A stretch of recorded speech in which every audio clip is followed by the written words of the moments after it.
Racing Jesse started with a baby.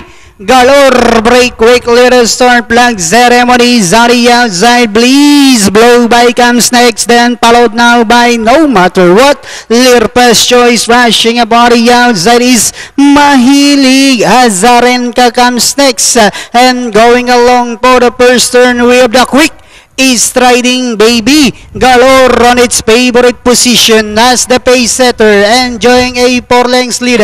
Bliss is right behind in second, blow by running by the release flag ceremony, then followed by no matter what. Mahilig, Lirpa's choice, then next in line is Azarenka moving up all the time. Down on the inside is Feather in the Wind alongside Director's Lead Gold, while Mapaghinala is racing in less than the 4th turn with a baby.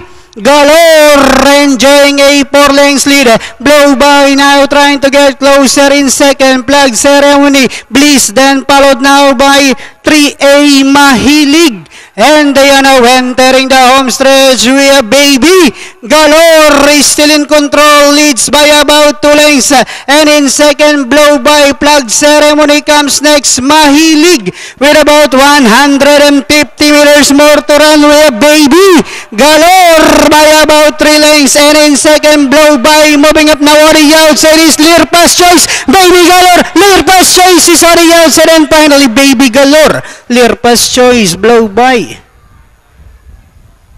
Close between 3 runners, Azarenka, Mahilig.